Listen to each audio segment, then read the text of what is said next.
Okay. Salam sejahtera dan selamat datang ke perkongsian wacana ilmu bilangan ke-11 bagi tahun 2026 dari Jabatan Pengajian Melayu bagi podcast IPG Kampus Tun Abdul Razak Kota Samarahan. Jadi setinggi-tinggi penghargaan diucapkan kepada tetamu kita yang akan berkongsi dengan kita bagi topik wacana ilmu yang bertajuk dari kata ke jati diri, impak keterampilan berbahasa dalam pembentukan individu, iaitu Saudara Joseph Anjasu, seorang mahasiswa dan ahli kumpulan pendebat dari Universiti Malaysia Terengganu. Selamat datang Saudara Joseph. Terima kasih dah sudi menerima jemputan kami untuk berkongsi sedikit tentang keterampilan berbahasa, di mana saudara telah orang kata ada banyak pengalaman berkaitan dengan pengucapan awam. Jadi tanpa membuang masa, saya sangat berbesar hati menjemput saudara untuk memperkenalkan serba sedikit latar belakang dan penglibatan saudara dalam bidang pengucapan awam. Dipersilakan. Okey, baik. Selamat pagi dan salam sejahtera. Terima kasih kepada pihak IPG. Ini jemputan kali kedua bersama dengan pihak IPG Tun Abdul Razak. Okey, nama saya Joseph Anja.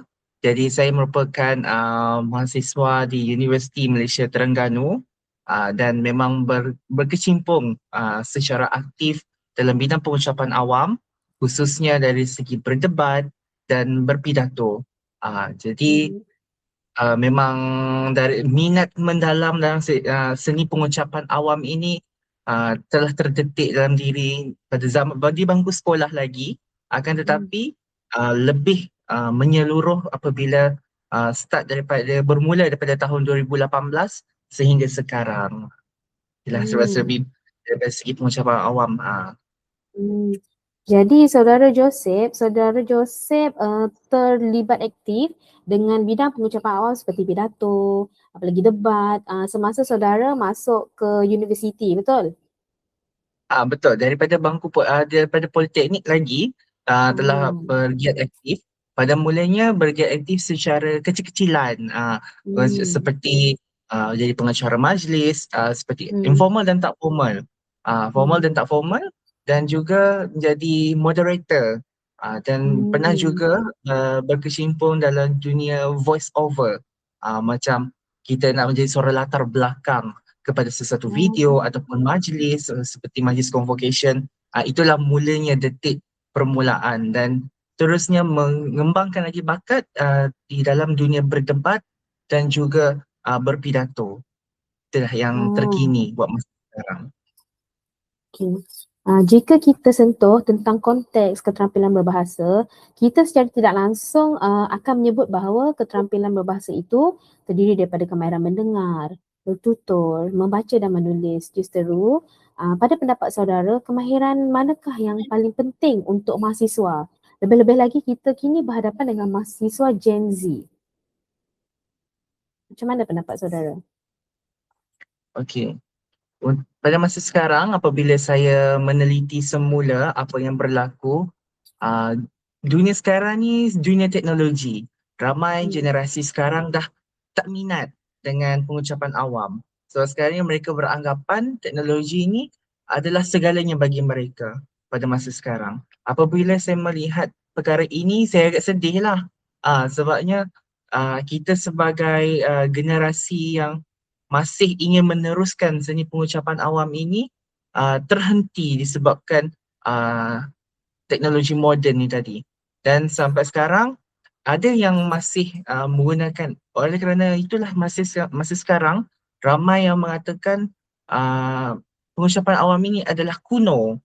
Jadi apabila mereka mengatakan kuno disebabkan mereka dah tak nak dah menggunakan tradisi kita berlatih secara tradisional, sebab mereka beranggapan sekarang ni dah moden, semuanya dah ada di dalam social media, semuanya dah di macam mana saya cakap, semuanya dah di komunikasi ni dah luas dah di luar sana, sebab mereka beranggapan tak perlu nak berpengucapan awam sebab mereka boleh jadi content creator.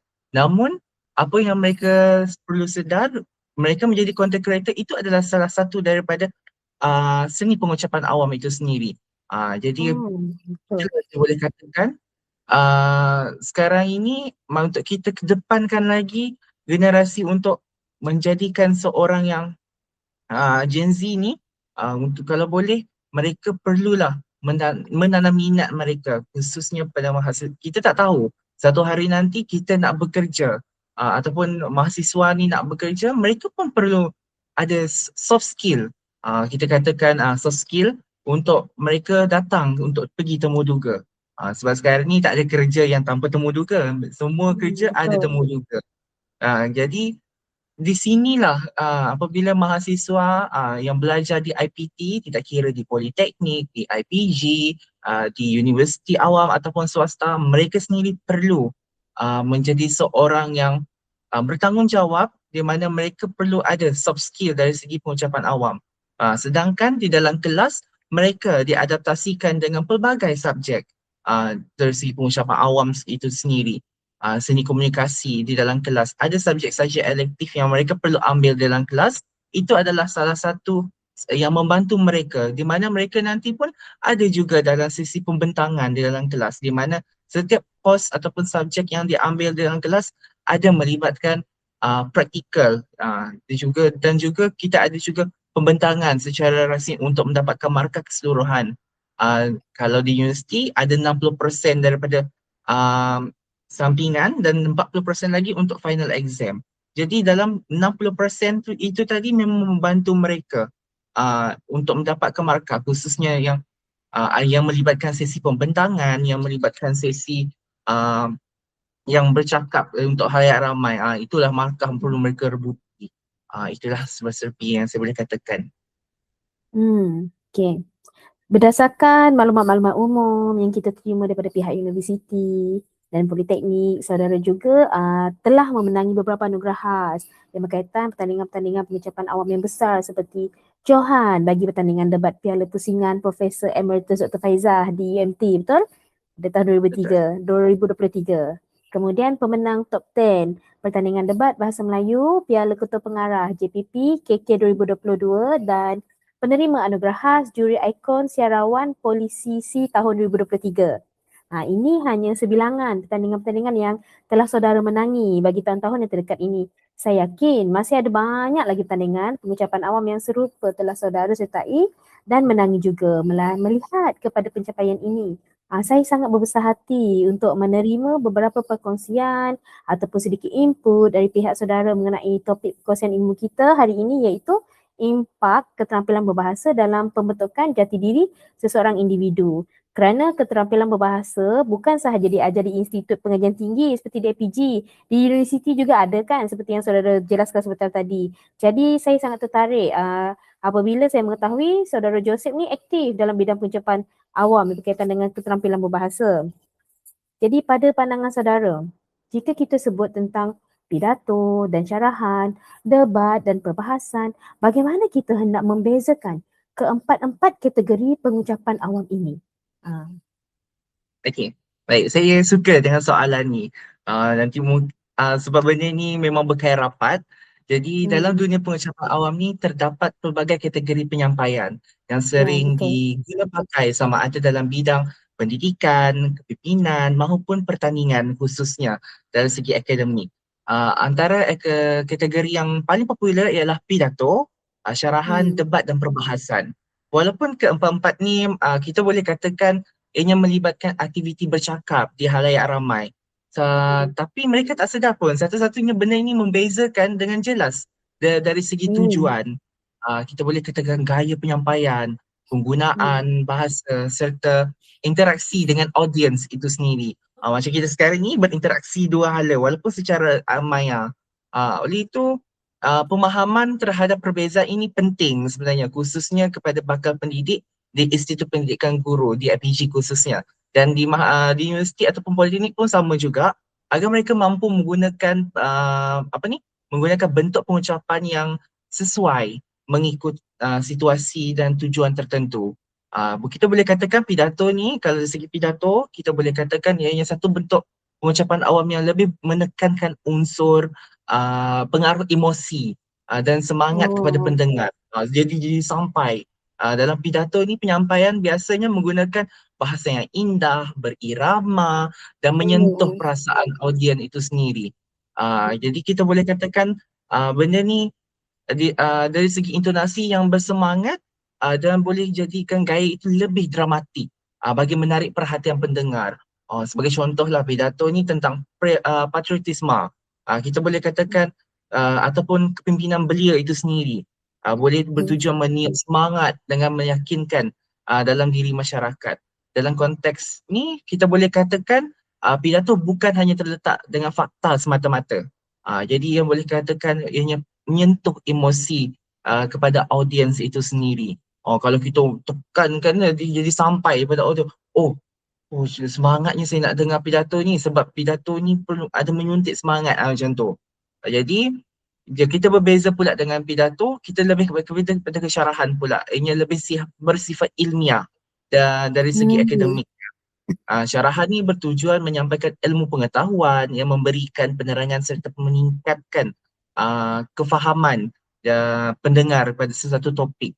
Penyampaian syarahan ni kadang-kadang biasanya ianya lebih formal, bertersusun dan berfokus pada isi-isi ataupun kandungannya lebih jelas. Kita boleh cakap syarahan ini menggunakan fakta, data ataupun contoh yang lebih terperinci bagi memastikan audiens ni benar-benar memahami apa perkara yang disampaikan. Contohnya syarahan tentang teknologi, alam sekitar, kesihatan. Kesihatan ni lagi sangat penting. Kalau syarahan ni, kalau kesihatan ni memang sampai. Alam sekitar pun sama sebabnya memberikan impak kepada pendengar. Sebab kita sekarang ni, manusia ni tak lari pada sakit. Kadang-kadang kesihatan ni sangat penting untuk dijelaskan kepada audiens itu sendiri. Jadi dari segi gaya penyampaian pula syarahan ni tidak terlalu dramatik seperti pidato. Ia tak perlu nak tekankan sangat. Kita yang penting sampai macam tu. Oleh itu jika macam mana pidato ni menggerakkan jiwa pendengar, ianya bertujuan untuk mengisi minda audiens yang mendengar tentang ilmu pengetahuan yang disampaikan. Okey, jadi seterusnya saya ceritakan tentang debat. Debat ni pula merupakan satu bentuk pengucapan awam yang melibatkan macam pertandingan hujah antara dua pihak yang menyokong dan membangkang satu usul. Dalam berdebat ni ada kerajaan, ada pembangkang. Nak setuju ataupun tidak setuju, kadang-kadang kita ikut pada usul yang dibawa. Debat macam mana ni? Debat ni memerlukan peserta menggunakan pemikiran kritikal, fakta dan yang kukuh serta berkebolehan membidas hujah pihak lawan secara spontan. Sebab kita ada peranan yang berbeza daripada pidato, daripada debat ni dia ada 6 macam mana 6 gelaran ataupun kedudukan yang perlu digalas.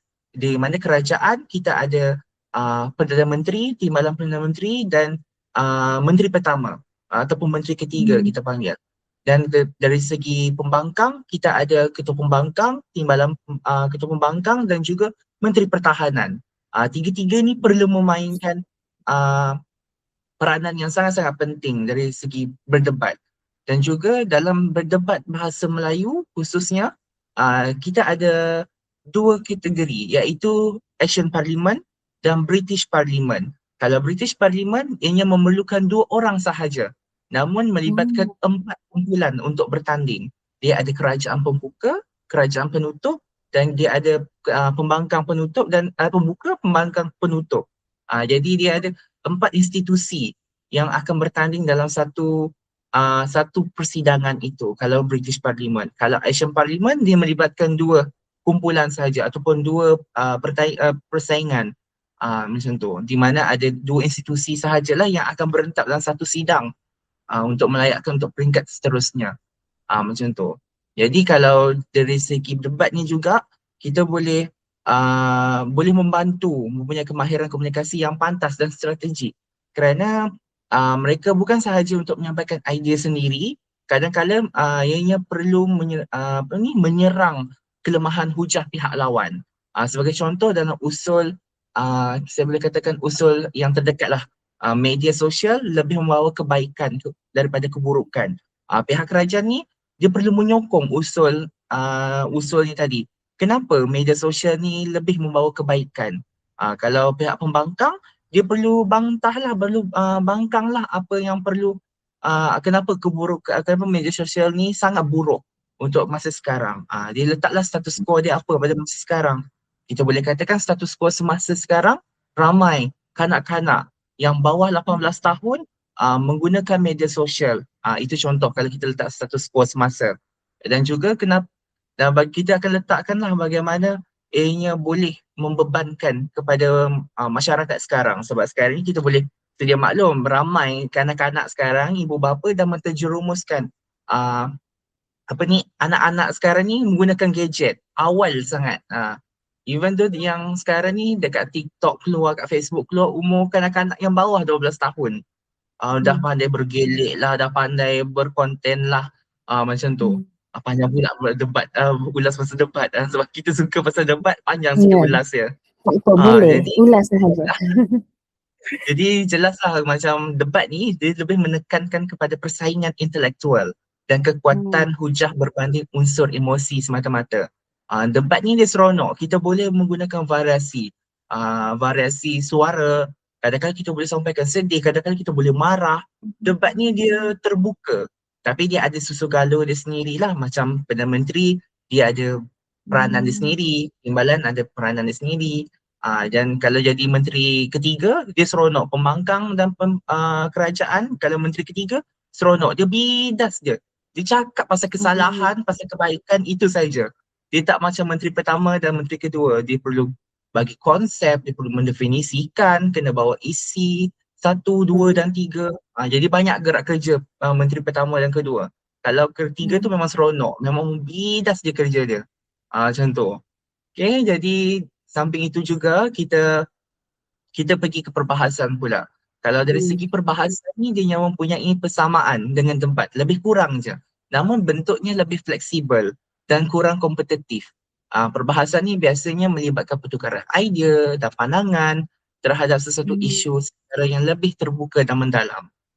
Walaupun masih terdapat pihak yang menyokong dan membanggang sesuatu perkara, namun suasana perbahasan lazimnya lebih santai dan memberikan ruangan yang kepada lebih penjelasan idea secara menyeluruh.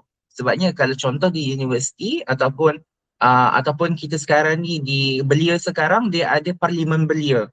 Di situlah diskusi perbahasan yang boleh diterapkan. Khususnya kalau kita nak tengok contoh, kita ada parlimen di Malaysia itu sendiri. Bagaimana mereka berbahas dalam parlimen tu membawa satu usul yang dibawakan, yang diketengahkan. Itu lebih santai dari segi perbahasan. Dia ada, walaupun kita sedia maklum di parlimen sekarang kalau menteri-menteri bersidang ada je perbalahan, ada je itu biasa. Sebab itulah perbahasan. Kalau perbahasan dia sangat santai, dia tak ada pro and cons, dia tak seronok pula perbahasan tu. Macam tu lah. Okay? Jadi dalam perbahasan ni dia peserta bukan sahaja memberikan hujah tetapi juga menunjukkan kematangan mereka sendiri. Bagaimana mereka menghuraikan isu dan menghormati pandangan pihak lain. Dia tak boleh tolak, dia tak boleh terima sepenuhnya. Dia kena hargai apa yang pihak lawan ni bagi. Macam tu. Jadi contohnya perbahasan berkaitan dengan sistem pendidikan ataupun isu sosial mahasiswa sering bertujuan memupul minda masyarakat itu sendiri. Jadi dalam menggalakkan pemikiran kritis lah. Sekarang ni kita contohnya perbahasan isu pendidikan. Sekarang ni kalau contohlah kita bagi pendidikan, ada bantuan awal pendidikan kepada pelajar sekolah. Kalau dulu kita tahu kerajaan kita sekarang ni bertukar menteri dahulu, Perdana Menteri sebanyak 4 kali. Setiap ketua yang bertukar, pemerintahan yang bertukar, lain pula sistem pendidikannya, bertukar pula dia punya cara. Ada yang bagi bantuan. Kalau dulu, zaman saya dulu, susu satu Malaysia. Jadi sekarang ni susu lain pula, macam tu. Dia banyak variasi yang bertukar-tukar.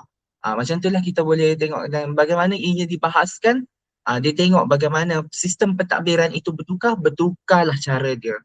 Itu dari segi perbahasan, kita bagi analogi yang sangat mudah lah untuk difahami. Okey, jadi kalau debat ni kita anggap pertarungan hujah untuk menentukan kemenangan. Jadi perbahasan ni pula kita lebih proses pertukaran pemikiran dan percambahan idea. Okey, jadi Apa yang saya boleh simpulkan kat sini, pidato, syarahan, debat ataupun perbahasan ianya mempunyai fungsi dan keistimewaan yang tersendiri dalam dunia pengucapan awam. Kalau pidato menekan pada unsur inspirasi dan pengaruh emosi, syarahan pula kita Hmm. fokus pada ilmu, dan debat pula kita menunjuk kepada kekuatan hujah dan pemikiran kritikal. Dan akhir sekali, perbahasan pula kita mengutamakan pertukaran idea secara matang dan terbuka. Jadi kalau ini saya bagi pesan, bukan pesanan lah, ini kita boleh katakan inspirasi kepada bakal pendidik di IPG. Jadi penguasaan keempat-empat bentuk pengucapan ini amat penting kerana seorang guru bukan sahaja perlu menyampaikan ilmu tetapi juga perlu mampu mempengaruhi, berhujah, membimbing dan pemikiran kepada tentang pemikiran masyarakat. Jadi pengucapan awam haruslah dilihat sebagai satu kemahiran yang penting dalam bentuk generasi yang berilmu, kritis dan berkeyakinan tinggi.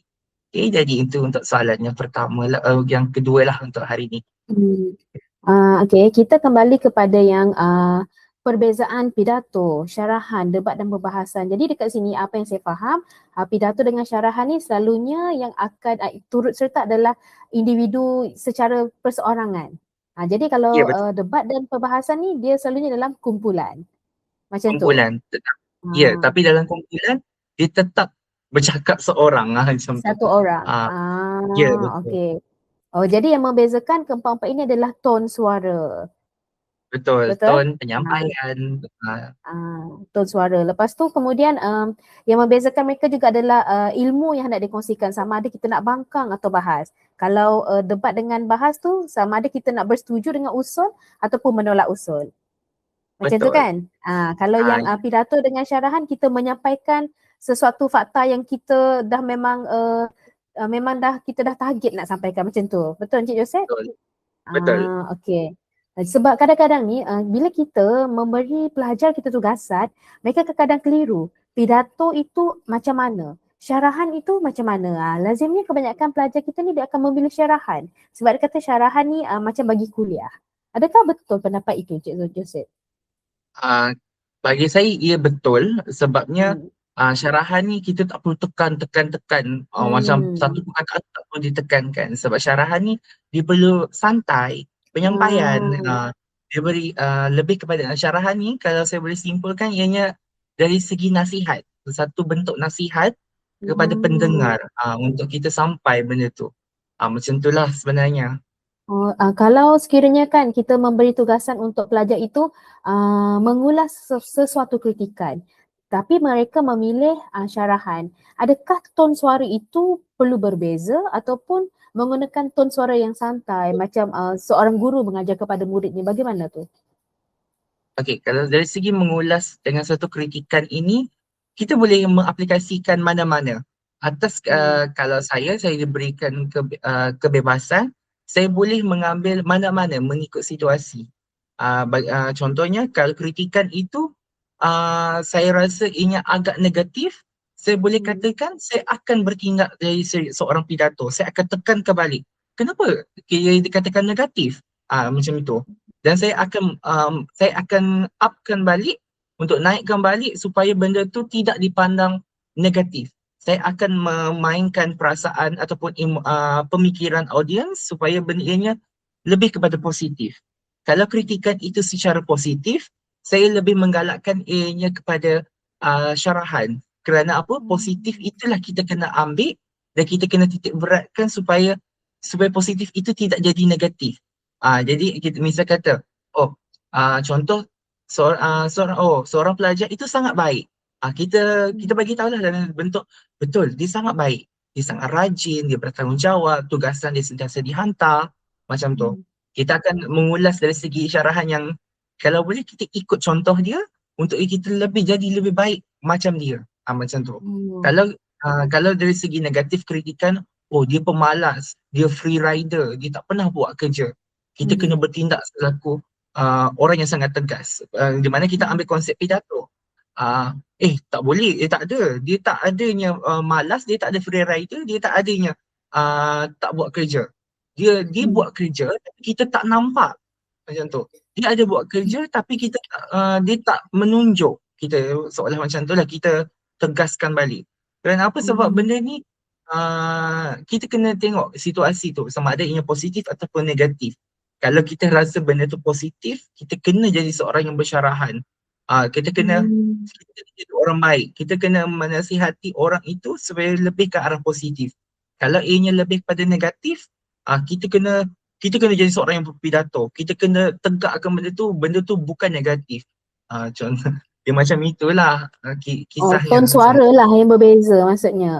Kira suara macam yang nak berbeza. tegaskan memang pidato. Setakat nak Betul, berkongsi sesuatu fakta, sesuatu ilmu ataupun sesuatu apa yang dibaca adalah syarahan lah macam tu. betul. Ah, okey. Jadi sungguh jelas dan bermakna jawapan yang dikongsikan oleh saudara sebentar tadi. Jadi kan melalui penglibatan siswa dalam pengucapan awam, adakah saudara bersetuju keterampilan berbahasa mereka akan meningkat sebab berdasarkan pengalaman dan situasi saudara sendiri, apakah impak atau pesan paling bermakna saudara peroleh apabila terlibat aktif dalam pengucapan awam? Okay, baik. Ya, saya sangat bersetuju kerana penglibatan aktif dalam pengucapan awam ni boleh meningkatkan keterampilan berbahasa seseorang yang sangat menyeluruh. Jadi saya boleh katakan contoh saya dulu daripada seorang yang tak boleh bercakap, tak berani bercakap, boleh bercakap sebab saya menjalani proses yang sangat panjang. Jadi saya pergi join kelas secara online, saya tengok video, saya ikut contoh apa yang ada, saya cuba, saya perasaan ingin mencuba tu sangat-sangat penting. Sebab kalau kita tak ada minat untuk mencuba, kita tak nak buat benda tu. Okay. Jadi oleh hal yang demikian, jadi pengucapan awam ni sangat-sangat bukan sekadar aktiviti bercakap di halayak ramai, tetapi juga merupakan satu proses yang kita boleh katakan latihan komunikasi yang melibatkan penggunaan bahasa yang betul, penyusunan idea yang tersusun dan juga terlibat dalam aktiviti seperti pidato syarahan, debat atau perbahasan tadi, mereka akan lebih terdedah kepada penggunaan kosakata yang luas, sebutan yang jelas serta teknik komunikasi yang lebih berkesan. Jadi secara tidak langsung ianya boleh menjadikan individu tersebut akan menjadi lebih fasih, yakin dan lebih matang dalam menyampaikan pandangan mereka. Khususnya dalam saya boleh katakan sesi kita berdua hari ini pun dah melibatkan sesi pengucapan awam di mana kita berinteraksi antara satu sama lain. Itu sangat penting. Uh, kalau tidak berinteraksi, kalau kita malu untuk menyampaikan sesuatu. Contohnya kalau dalam kelas ataupun dengan kita berjumpa sesama keluarga, bersembang bersama ahli keluarga. Kadang-kadang itu adalah satu komunikasi juga, pengucapan awam juga sebab mereka adalah awam, mereka adalah orang yang berada di sekeliling kita adalah orang awam. Walaupun ianya keluarga ataupun keluarga terdekat ataupun keluarga jauh ataupun orang kawan, ianya tetap pengucapan awam. Sebabnya ianya adalah apabila kita berkongsi, berpendapat sesuatu sama lain, itu adalah satu teknik kita bagaimana kita brainwash kita tadi, pemikiran kita tadi. Jadi berdasarkan pengalaman saya sendiri, antara impak yang paling bermakna apabila terlibat aktif dalam pengucapan awam ni ialah meningkatkan keyakinan diri saya. Seperti yang saya katakan tadi, dan proses saya sangat-sangat panjang. Sebab pada peringkat awal saya sering rasa gemetar, takut, shaking, kadang-kadang sampai basah tapak tangan. Jadi kalau melakukan kesilapan ketiga tu, saya tak boleh nak cakap apa. Memang terus orang kata macam mana, otak tak dapat berfikir dah. Memang stop dekat situ, stuck dekat situ. Jadi namun selepas beberapa kali menyertai program, saya develop skill saya, jadi saya tak gugup dah. Ya, boleh katakan tak gugup dan saya boleh kalau saya dah tak tahu nak cakap apa, saya boleh goreng berdasarkan poin yang ada. Kadang-kadang saya akan melihat sekeliling. Ada apa benda saya nak cakap ni, saya dah tak tahu ni. Nak cakap apa dah ni? Jadi saya akan fikir. Contoh, saya akan tengok sekeliling perkataan ke ataupun bunga ke. Kadang-kadang dulu saya ni jenis yang, sebab saya dulu waktu di Politeknik apabila ingin menjadi seorang pedebat, saya pernah pergi satu camp yang dibawakan oleh coach saya dulu. Itu kami pergi ke satu hutan, kami tak pegang phone. Kami tak dibenarkan pegang phone. Masa 3 hari 2 malam itu tidak ada phone. memang kami duduk di kemah, pergi berinteraksi dengan alam, di mana dengan sungai, di mana dengan daun, ulat gonggok yang berjalan. Itu kami macam bercakap dengan segala alam tu. Kadang-kadang macam Hmm. contoh, dulu cuba kuat saya pernah cakap, kamu kena tengok alam sekeliling, kena tengok dan kamu huraikan apa yang awak cakap. Macam tu. Sedang masa tu kami macam rasa di ragging, macam kena pergi latihan PLKN pun ada, latihan tentera pun ada rasanya Hmm. dulu. Kami pernah dilatih bagaimana confident, macam mana nak memvariasikan bahasa badan kalau bercakap. Nak lontarkan pandangan, kita tak boleh lontarkan tangan kita bergerak sentiasa, tidak. Jadi saya diajar dulu berjalan di atas batu. Di atas batu Hmm. berjalan. Kita orang dulu bagaimana? Bercakaplah dengan ni, bawa pen dengan kertas. Sebab kita orang duduk dekat kawasan hutan, kadang kena ditipu hujan pun pernah, ditipu kepanasan pun pernah pada ketika itu. Dan saya pernah bercakap dengan daun. Hmm. Saya pernah bagi contoh ayatnya, hijau daun, daun ini seperti tenang, macam tu. Namun kelihatannya kehijauan. Namun pada satu hari nanti, kalau daun ini sudah menua, uh, akan tiba masanya daun ini akan bertukar warnanya. Contohnya macam tu. Kami dulu bermain dengan bahasa, walaupun kosakata salah, tapi kami mengadaptasikan perkataan itu tidak sentiasa ditambah baik. Contohnya kalau kami melihat air yang tenang, jangan sangka tiada buaya. Namun Hmm. air yang alam ini kadang-kala ianya boleh merosakkan kita. Di mana kita boleh lihat akhbar perterbitan sekian, ramai mangsa mati kerana lemas. Macam itulah kita akan kaitkan dengan fakta-fakta yang tertentu. Itulah cara kami belajar berdebat dahulu. Tak ada phone, tak ada Hmm. ni. Kadang-kadang kami dilatih, contohnya kalau berdebat, kita dah tahu dah fakta dah habis dah masa bercakap ni. Dah tak tahu Hmm. dah nak cakap apa. Time itulah sisi menggoreng. Menggorengnya kita wujudkan benda yang tak wujud. Contohnya, Hmm.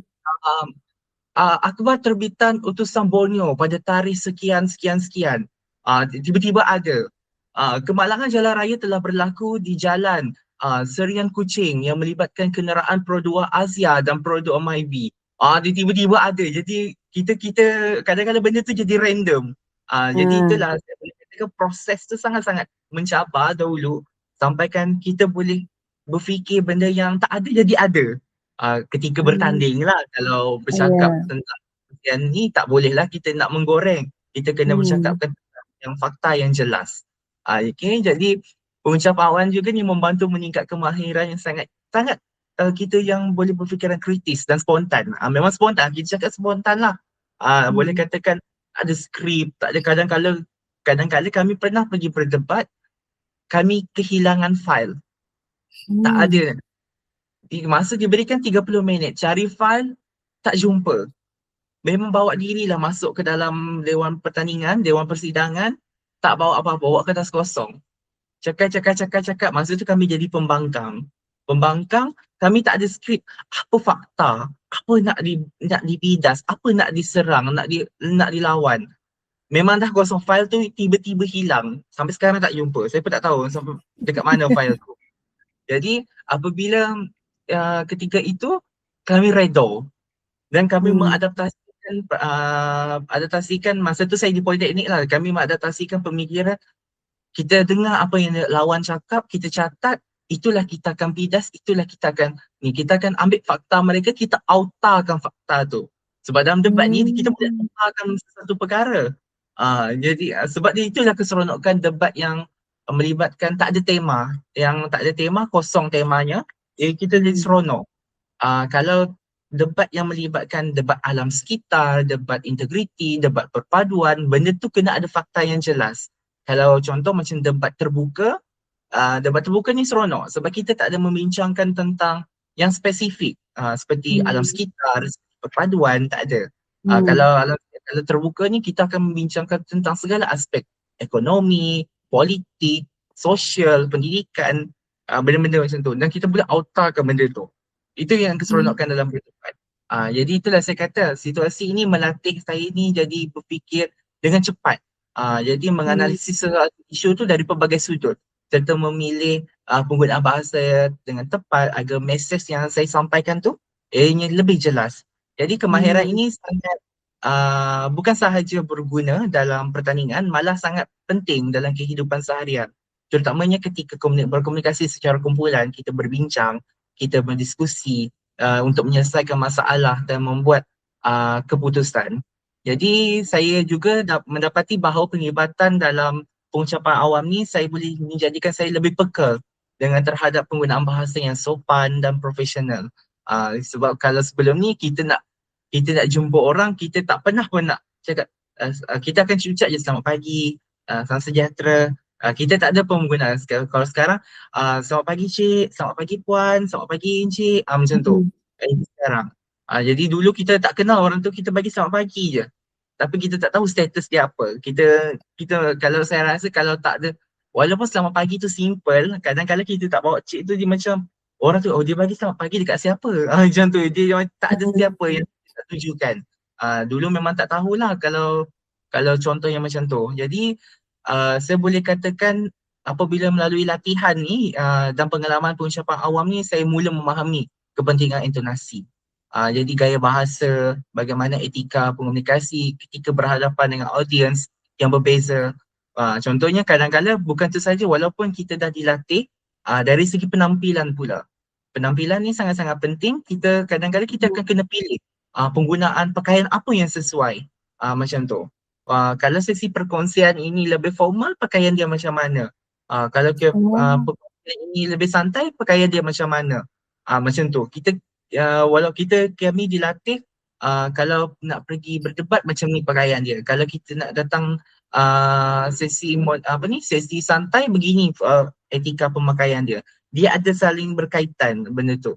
Sebabnya kita boleh menarik sebab pemakaian ni kita boleh tarik pemerhatian audiens supaya oh ni ke kita punya jemputan, oh ni ke kita punya peserta, macam tu Hmm. supaya kita jelas mereka membantu kita untuk menjadi seorang individu yang lebih berketerampilan lah, dan mereka pun suka dengan kita. Kalau kita datang tiba-tiba kita nak datang sesi pertandingan pakai baju contoh pakai denim, tema denim, tak sesuai lah macam tu. Macam tu lah kiranya. Jadi pengucapan awam juga memberikan kesan besar kerana pembangunan diri dan kepimpinan tu boleh saya katakan menjadikan kebiasaan yang lebih mudah mempengaruhi orang lain. Ianya mengetuai perbincangan, contohnya macam mengetuai perbincangan dan menyampaikan idea yang lebih berkesan. Dalam kelas tu kita boleh membantu rakan-rakan kita walaupun sebab kita diberikan satu tugasan. Kadang-kadang dalam kelas memang kita ada even though student master PhD pun sama juga, mereka pun cakap benda sama sebab saya pernah buat research. Mereka berdiskusi sesama mereka. Kadang-kadang ada je yang ambil master dan PhD, dia punya pengucapan awam dia tak sampai ke contoh, tak sampai lah, dia macam ada yang gugup, ada yang Hmm. contohnya macam Betul. student Chinese, mereka tak boleh berbahasa Melayu dengan tepat. Bukan Hmm. tepat lah, dia macam dia ada slang dia. Jadi Hmm. siapa yang lebih confident, contohnya ada seorang student master ni, dia ada lebih confident, dia ajar kawan dia ni tadi. Jadi saya pun pernah tengok depan saya lah, oh dia membantu masa tu dekat perpustakaan. Dia sangat membantu student master ni, dia Chinese sebab dia tak boleh berbahasa Melayu. Jadi dia boleh berbahasa Melayu tapi tak fluent. Jadi kawan dia ni tadi yang berbahasa Melayu ni membantu kawan dia yang berbahasa Cina ni. Jadi dia sangat related lah, itulah kelebihan. Apabila seseorang ada kelebihan, jangan segan silu untuk membantu yang Betul. rakan-rakan yang dia bukan kurang mampu, dia mampu. Cumanya dia belum mencapai tahap yang sebenarnya. Macam tu. Jadi benda tu boleh diubah tapi mengambil masa sebenarnya. Okay? Hmm. Dalam pengalaman saya ni, aktiviti pengucapan awam membuka peluang untuk saya bergaul dengan ramai individu, membina Betul. jaringan komunikasi serta belajar menerima pandangan dan kritikan orang secara positif maupun negatif. Sebab saya boleh katakan saya walaupun tidak aktif di dalam universiti sahaja, di luar pun saya aktif. Hmm. Di mana berkawan dengan, kadang-kadang saya berkawan dengan orang yang lebih berusia daripada saya. Kadang-kadang dekat dalam ni saya berkawan dengan orang yang lebih muda daripada saya, mata saya. Sebab saya tapi umur tu bukan penghalang. Itulah Betul. itulah kehidupan di mana kita berkawan dengan orang yang berbeza peringkat umur ni. Kadang-kadang yang muda ni idea dia lagi banyak. Kadang-kadang yang lebih berusia ni idea pun sama lebih banyak macam tu. So, Hmm. bila kita sama-sama dengan pelbagai kelompok usia ni, ianya sangat-sangat membantu. Itulah saya boleh katakan lah. Jadi saya amat bersetuju dengan penglibatan aktif ni, pengucapan awam boleh meningkatkan saya punya keterampilan sebagai Hmm. seseorang yang uh, bukan sahaja ingin mementingkan pengucapan awam, sebabnya kita ni akan berinteraksi dengan pelbagai pihak. Jadi kalau kita malu bertanya, orang kata malu bertanya sesat jalan macam tu. Jadi dianya sangat-sangat penting lah. Jadi pengucapan awam ni perlu dijadikan satu medium yang penting kepada semua individu, supaya kualiti tu kita lebih berani dan mampu berkomunikasi yang lebih berkesan dalam pelbagai situasi.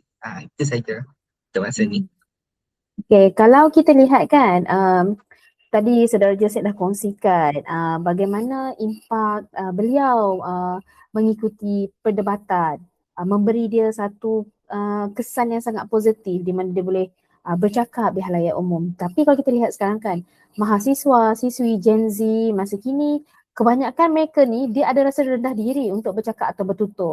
Bukan sahaja siswa-siswi di IPTA dan IPT yang terlibat, kita dapat tengok hal yang sama kepada siswa-siswi guru-guru pelatih di IPG. Kalau kita contohkan, kalau kita cadangkan mereka ikut pertandingan yang berkaitan seperti pidato ke, perbahasan atau syarahan, kebanyakan akan menolak dan memberi alasan untuk tidak ikut serta. Kadang-kadang ada juga yang bagi alasan seganlah, segan untuk bertutur di halayak umum, kecuali semasa pembentangan lah di dalam kelas. Itu pun ada juga sedikit masalah seperti dialek ataupun logat pertuturan yang berbeza. Saudara sendiri pernah tak berada di situasi yang sama? Macam mana cara saudara nak atasi masalah ini sehingga sekarang ni saya lihat saudara berjaya terlibat dalam pelbagai pertandingan pengucapan awam di peringkat luar bilik kuliah. Saya juga ada lihat saudara pernah mewakili universiti ke Jepun mengikuti persidangan. Jadi melalui ini, macam mana saudara boleh kongsikan dengan pelajar-pelajar kita, siswa-siswi kita, bagaimana hendak bertutur dengan keyakinan tanpa ada kegugupan itu. Saudara boleh kongsikan? Okey, baik. Ini pun saya suka dengan soalan ni sebab saya pernah berada di situasi yang sama. Apabila pertama kali, dia bukan pertama kali lah, kita pertama kali belajar di tempat orang, dia masalah pertuturan itu biasa. Saya boleh katakan masalah pertuturan itu biasa sebabnya kadang-kadang dialek dengan logat kita ni tak boleh hilang. Ya, Tapi sekarang ni, betul. kalau saya sekarang, saya dah lama di sini, kadang-kadang orang fikir, orang Sarawak ke? Kenapa tak ada Hmm. bunyi Sarawak? Kadang-kadang, itulah Hmm. saya pun, mungkin saya dah lama kot belajar di sini, saya cakap macam tu. Kadang-kadang dulu, ini berdasarkan pengalaman, saya pernah bagi tahu dengan saya punya housemate dulu, boleh tutup cermin tu tak? Saya cakap macam tu. Cermin mana? Dia cakap macam tu. Rupa-rupanya saya suruh tutup tingkap. Rupa-rupanya cermin dengan tingkap dia dua benda yang berbeza. Cermin Ya. cermin lah, tingkap tingkap lah. Ah, Itu saya rasa sangat lucu lah bagi saya. Tapi itu pengalaman. Namun apabila saya rasa benda tu menjadi penghalang, saya cuba. Kadang saya ambil masa hmm. juga dulu. Saya ambil masa berbulan-bulan untuk dengar bagaimana pertuturan kawan-kawan saya ni. Sebab saya ni duduk dengan kawan-kawan yang berbeza negeri, berbeza dia punya logat. Ah, Hmm. tapi mereka pun sama macam saya, walaupun mereka daripada latar belakang yang berbeza, namun apabila dah duduk di satu tempat IPT ke IPTA, IPTS, mereka akan boleh bertutur mengikut bahasa bahasa Melayu KL orang cakap, bahasa Hmm. Melayu lah. Jadi tapi walaupun ada je menggunakan kadang-kadang ipepet italik tu dia berbeza lah, dia guna bahasa tu, tapi tetaplah boleh guna bahasa Melayu, kita boleh faham. Jadi apa yang saya boleh nampak ketara lah, empat negeri yang nampak ketara kalau mereka berbahasa adalah negeri Sarawak, Sabah, Hmm. Kelantan dan Utara. Hmm. Tak boleh, slang mereka tu tak boleh lari. Walaupun Sabah pun, walaupun mereka cuba untuk cakap KL, baku mereka tu tak boleh hilang dia punya tu. Itu normal. Tapi benda tu boleh diatasi sebabnya boleh dikatakan benda tu apabila kita lama duduk dengan kawan-kawan tu, benda tu akan bertukarlah, berubahlah sebenarnya. Dan apa yang saya boleh katakan, uh, student masa sekarang ni, mahasiswa-mahasiswi sekarang ni, khususnya Gen Z, dan itu yang saya katakan awal-awal tadi, mereka sekarang ni dah terlebih terjerumus pada teknologi. Semuanya Betul. phone. Apabila Hmm. suruh ni, mulalah nak cari jawapan pun dekat dalam ChatGPT maupun Gemini apa dan sebagainya. Kadang-kadang Hmm. kadang-kadang saya tak suka guna benda ni. Kita boleh guna tapi untuk kita buat research ataupun untuk menambah betul ke ejaan ni, kadang-kadang saya pun tak confident, saya Hmm. tanya betul ke ejaan. Saya akan untuk Betul. bertanya untuk membuat, kalau benda tu silap saya cuba try tanya dekat ChatGPT. Kalau untuk buat assignment, untuk buat research ataupun tesis, untuk buat ChatGPT saya kata jangan. Sebelum awak buat repeat banyak kali, baik jangan guna ChatGPT yang macam tu. Hmm. Okay, jadi Hmm. apabila saya pernah berada dalam situasi tersebut, ianya berasakan saya jadi takut lah, mula takut. Takut kita ni salah cakap mula-mula. Hmm. Tapi benda ni kurang yakin ni, kita kadang-kadang ianya boleh membakar semangat kita. Sampai bila kita tak yakin, sampai bila kita malu nak bercakap dekat halayak ramai. Jadi pada peringkat awal, saya sering dengan berdepan rasa gementar lah dulu. Hmm. Betul ke saya Betul. cakap? Sebab kita dah biasa dekat Sarawak, macam cermin, macam cermin tu tadilah, saya boleh katakan cermin sebab tu benda yang paling lucu saya rasa pada ketika tu. Jadi saya pernah rasa menggigil, suara tak stabil, macam fikiran jadi kosong ketika membuat satu pembentangan ataupun penyampaian ucapan. Jadi Hmm. tambahan pun apabila melihat kepada orang-orang lain sekeliling yang petah dan Hmm. berpengalaman, saya Betul. cuba untuk keluar dari comfort zone tu tadi. Sebab benda tu kita boleh keluar daripada comfort zone kita sendiri. Jadi kadang-kadang saya pun pernah juga bercakap dengan kawan saya, kalau kenapa awak tak berani nak cakap, tak nak lah, saya belajar je masuk IPG. Saya pernah ada seorang kawan dia kata, saya Hmm. belajar je masuk IPG. Kenapa macam cakap macam tu, saya tanya. Kenapa, habis tu kenapa dulu tak pernah terfikir nak berucapan awam. Tak tahulah, saya pun isi je IPG. Saya tengok kawan-kawan isi IPG, saya pun isi IPG. Dia cakap macam Hmm. tu. Apa? Habis tu awak tak ada jiwa pendidik ke? Saya cakap macam tu. Belum sampai lagi dia cakap macam tu. Saya pun pening dah. Kenapa cakap macam tu? Sedangkan itulah saya kata, awak ni generasi baru, susah saya cakap macam tu. Kalau awak tak ada jiwa pendidik, awak tak ada soft skill untuk bercakap, macam mana awak nak mengajar? Adakah Betul. penyampaian awak mengajar dalam kelas daripada student awak nanti sampai? Saya tanya macam tu. Lepas tu dia tanya, oh betul juga, dia cakap macam tu. Daripada terdetik itulah dia dulu dia ikut pertandingan nyanyian di IPG. Dia ubah diri dia. Walaupun suara dia memang sedap, tapi dia tak pernah pun kedepankan bakat yang dia ada. Oh, takut. Jadi dia takut. Jadi sebab Hmm. itulah dia mendapatkan inspirasi, dia cuba try and error lah kononnya tadi. Try and error tempat kedua pula. Jadi saya pun Hmm. tempat kedua, jadi achievement dia tu mula-mula dengan pertandingan dia jadi tempat kedua. Itu yang saya kata, Hmm. tak cuba tak tahu. Itu je kata kunci, tak cuba tak tahu. Sebabnya Betul. Betul. kalau kita kata malu lah, sampai bila kita nak malu? Saya pun pernah bagi Hmm. tahu dengan diri saya juga. Kalau orang lain boleh, kenapa diri sendiri tak boleh? Saya cakap macam tu. Hmm. Kadang-kadang sebab saya dulu, sebab saya dulu bukan zaman telefon, tak ada telefon, zaman Hmm. sekolah rendah tak ada telefon, sekolah Betul. menengah guna laptop satu Malaysia je. Laptop kecil yang satu Malaysia tu je dulu. Tak pernah ada phone. Dulu pun phone pun tak canggih. Dulu je nama Lenovo je ada. Lenovo, Zenio, Hmm. Nokia itu je ada. Betul. Hmm. Jadi saya cuba try and error gunakan laptop satu Malaysia dulu untuk tengok pelbagai video. Macam Oh, forum tengok video. perdana halayak Islam, macam itu Hmm. dekat TV1 pun adalah, TV2 dia macam forum-forum macam berita. Tu saya suka ikut perkembangan-perkembangan macam tu dulu. Jadi daripada situlah saya terdetik, kalaulah saya jadi macam itu. Saya pernah cakap macam tu Oh. dekat diri saya. Tapi so far saya pernah ikut Ikon Sarawak dulu, itulah pengalaman saya. Saya jumpa dengan Hmm. apa ni, personality TV. itulah pengalaman yang Hmm. sangat-sangat luar biasa. Penyampai radio, saya pernah terfikir saya nak jadi penyampai radio. Tapi saya dulu, saya tak reti bercakap, macam mana saya nak menjadi penyampai radio? Takkan saya main lagu je saya cakap macam tu. Tak pernah Hmm. terfikir macam tu.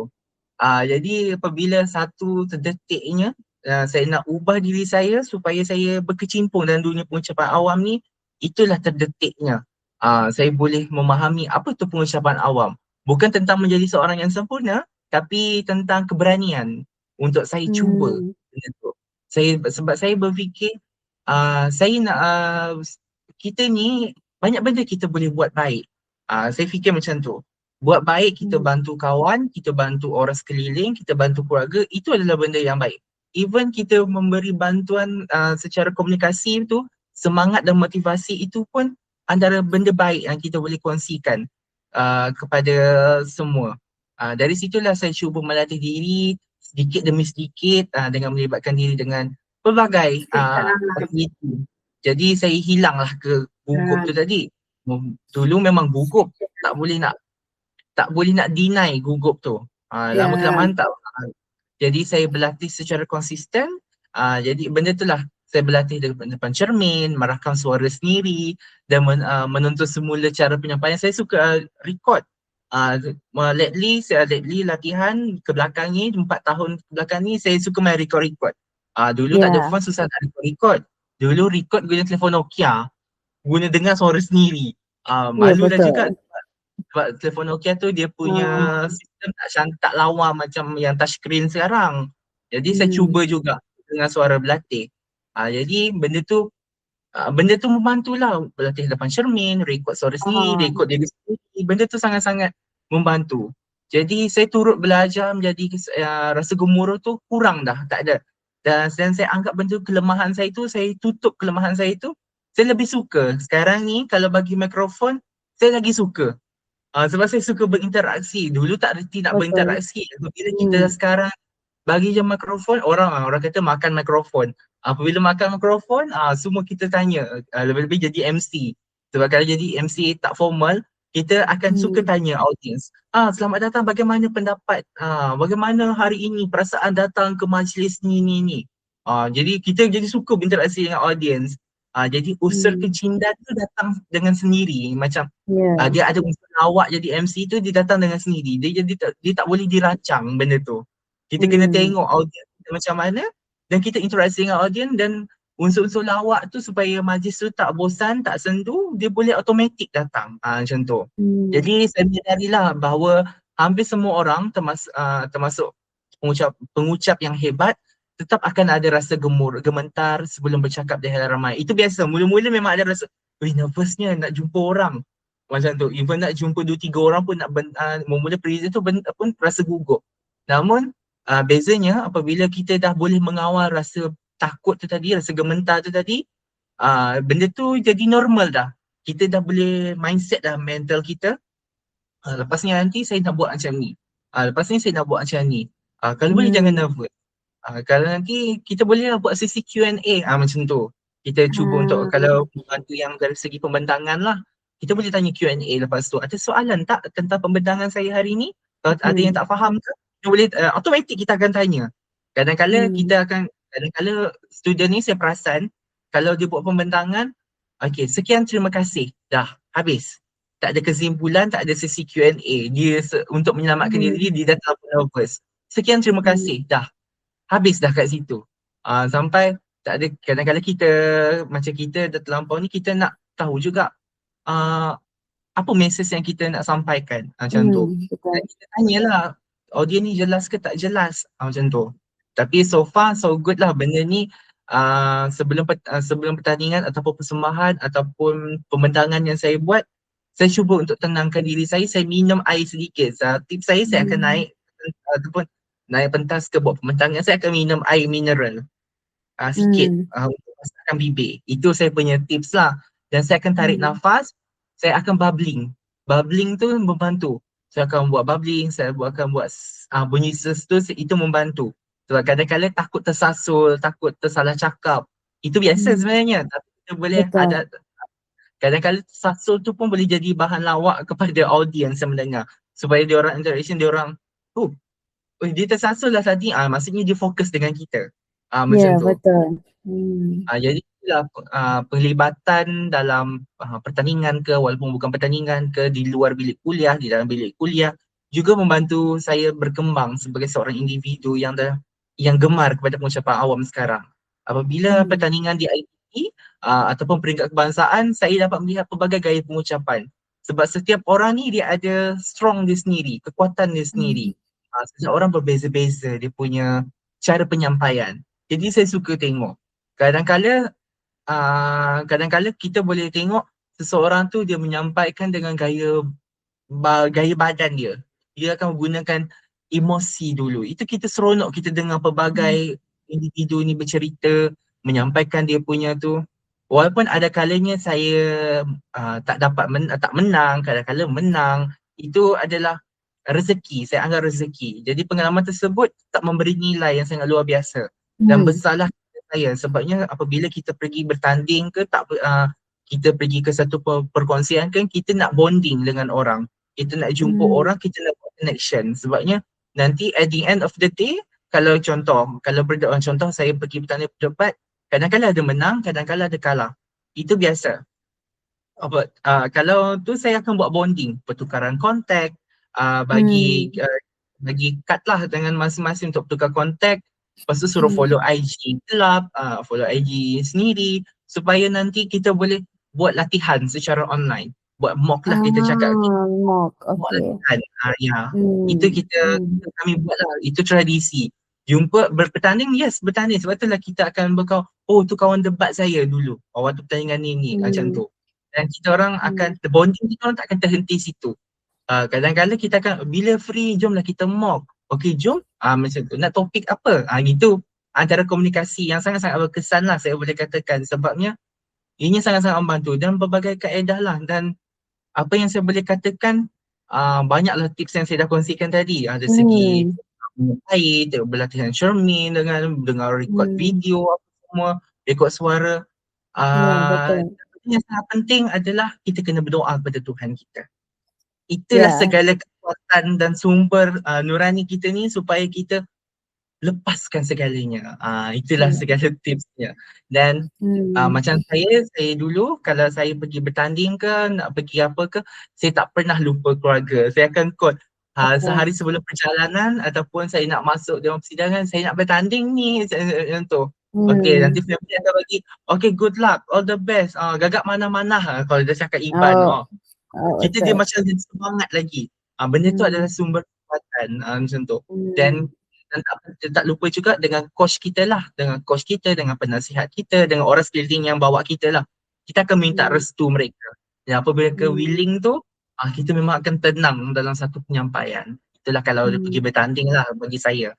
Kalau saya Hmm. pun macam contoh kalau saya pergi ke jemputan ke apa ke, saya akan bagi tahu dengan family saya ada jemputan ini dan saya akan buat ini, saya akan buat itu. Okay, family akan bagi moral support. Moral support tu yang sangat penting sebab kita ni walau bagaimanapun kita keseorangan, family is always number one and God always number one too. Macam tu. Betul. Hmm. Itulah Betul. filosofi. Hmm.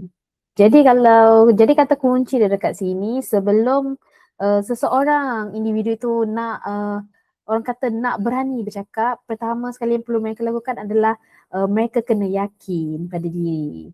Mereka Betul. kena keluar daripada comfort zone, kena paksa diri dia, maksudnya lah macam tu kan. Ya, betul. Jadi adakah pada pendapat Saudara Joseph, aura seorang bakal guru itu kita boleh bina secara teknikal melalui latihan keterampilan berbahasa? Macam mana pendapat saudara? Ya, ya betul. Uh, Macam mana kita cakap benda ni sebabnya sebagai bakal guru, ianya sangat penting lah. Sebab kalau kita tak tanamkan diri minat kita terhadap jiwa sebagai pendidik ni, penyampaian tu tidak akan sampai. Saya boleh Betul. katakan macam tu. Sebab Hmm. saya boleh katakan kadang-kala saya saya ni mengikut perkembangan semasa dan saya kadang-kala saya berfikir pada two side. Di mana Hmm. pengambilan sekarang pada pengambilan guru-guru lah khususnya. Sekarang ni dah ada Hmm. COS, kita dah ada pembuka kepada PLI, KPLI lah kalau macam tu. Dan saya terfikir Kadang-kadang Betul. graduan yang ingin mengambil DPLI dan KPLI dan sebagainya, kadang-kadang mereka tak tahu pun, betul ke saya nak jadi seorang guru? Kadang-kadang benda tu pernah Hmm. bermain di fikiran saya dan saya pernah buat analisis. Kadang-kadang mereka ni sekadar ingin, oh dah tak ada kerja dah. Last choice ni. Itu saya boleh katakan kerjaya guru sekarang ni dah jadi last choice kepada semua yang graduan-graduan lepasan ijazah ni. Saya boleh katakan macam tu. Kadang-kadang ada yang betul-betul minat daripada kecil lagi nak Hmm. jadi cikgu. Tapi tak ada jalan mereka untuk ke arah itu. Hmm. Kadang-kadang pun sedih lah dengan perkara ni. Tapi sebab apa saya cakap macam tu, kadang-kadang mereka ni bukan daripada bidang kepakaran mereka. Contoh dekat universiti dia ambil bidang bidang kira kita kata macam bidang pentadbiran macam tu. Pentadbiran mengurusan je. Tapi dia kena mengajar bahasa Inggeris ataupun mengajar matematik. Terkejut lah dia, Hmm. terkejut member macam tu. Jadi dia tak tahu Hmm. apa yang dia nak kongsikan. Tapi dia terpaksa belajar benda baru lah macam tu. Jadi dia Hmm. kena bertukar daripada benda yang dia belajar waktu degree, benda yang dia kena ajar untuk student dia. Kadang-kadang benda ni apabila benda ni berlaku, saya pun tak tahu nak describe macam mana, tapi saya cuba ini pada gambaran mata kasar saya lah melihat keadaan Hmm. semasa. Benda ni once mereka ni pergi je mengambil untuk mengisi. Saya tengok banyak yang mengisi. Dan apabila dah ditempatkan di Sabah Sarawak pedalaman di P3, mereka mula untuk menolak sebab statistik kita dah cakap pasal fakta pula. Statistik yang dikeluarkan oleh KPM, ramai guru yang tak pergi dan tak menerima tawaran Hmm. khusus di P3. Saya sedih lah macam tu. Sedangkan ramai lagi orang yang nak bekerja jadi Betul. guru ni tak macam tu. Hmm. Tapi mereka ni sewenang-wenangnya menolak tawaran Hmm. berkenaan. Jadi saya rasa kenapa menolak macam tu? Menimbulkan question mark. Rupa-rupanya mereka tak sampai lagi, mereka tak alami benda tu lagi. Mereka dah Hmm. beranggapan negatif terlebih dahulu. Itu yang saya Hmm. katakan. Bahayanya kita tak membuat research, kita tak selusuri benda tu. Tapi ada yang saya salute dengan guru-guru sekarang, mereka Hmm. dihantarkan kepada pedalaman, mereka seronok, bahkan tak nak posting, nak lagi duduk kat situ. Mungkin keseronokan dan keistimewaan yang diberikan itu cukup memadai kepada mereka. Jadi Hmm. apabila kita berkait rapat dengan pengucapan awam, kita kembali kepada khususnya kepada pengucapan awam, pada masa sekarang memang saya katakan pengucapan awam ni kadang-kadang penyampaian tak sampai. Saya boleh katakan Hmm. macam tu. Mereka kadang-kadang seperti yang saya katakan tadi lah, yang mengisi kekosongan guru tu, mereka tak Hmm. tahu pun mereka ni betul-betul minat ke tidak. Even Betul. even mereka yang even yang mengambil apa ni yang mengisi kekosongan nak jadi IPL pergi ke pendidikan, khususnya mengambil ijazah yang ada pendidikan. Kadang-kadang mereka sendiri, betul ke saya ni nak jadi cikgu satu hari nanti?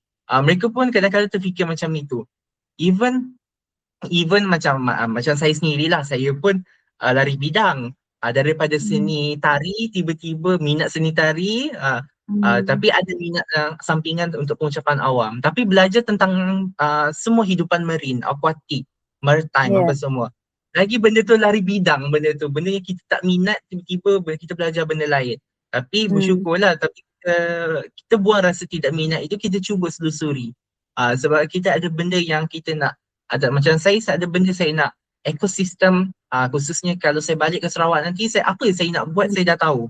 Saya Betul. nak kaji apa ekosistem. Contohnya macam saya belajar tentang hidupan akuatik sekarang ini. Saya nak tengok ikan umpurau, ikan geramak yang kekurangan di Sarawak itu apa puncanya. Ikan terubok tu tadi daripada 4 air Batang Sadong, Batang Lupar dan ada 2 lagi sungai yang Hmm. ada, yang dah hampir pupus dan susah untuk didapati sekarang ni. Kenapa punca dia makin berkurangan? Apa sebenarnya? Benda tu yang saya nak waris, saya nak bawa kembali. Dan adakah benda tu boleh di-breed? Boleh diternak semula ataupun boleh dikacuk dengan benih-benih ikan yang lain. Jadi kalau dikacuk dengan benih ikan lain, dia akan jadi ikan eksotik. Mula dulu saya Hmm. pun tak tahu benda tu. Jadi apabila saya mempunyai, saya kena tengok balik sebab kita sekarang ni, macam kami mahasiswa universiti ni, kami uh, kita sendiri pun mungkin tahulah, kita sebenarnya jadi mahasiswa, Kerajaan Sarawak ada meletakkan PCDS 30, Post-COVID-19 Development Strategy. Dia punya perancangan PCDS 30 itu apa sebenarnya? Apabila yang belajar di Semenanjung Malaysia, apa yang mereka boleh sumbangkan kepada Kerajaan Negeri Sarawak? Same goes sebenarnya Hmm. macam benda itu. Sebab itulah saya katakan apabila balik kepada konteks pencapan awam, kita boleh share apa benda yang kita pernah bawa belajar dekat tempat kita pulangkan Hmm. kepada diri kita sendiri. Dan Betul. kita boleh tunjuklah benda tu tadi.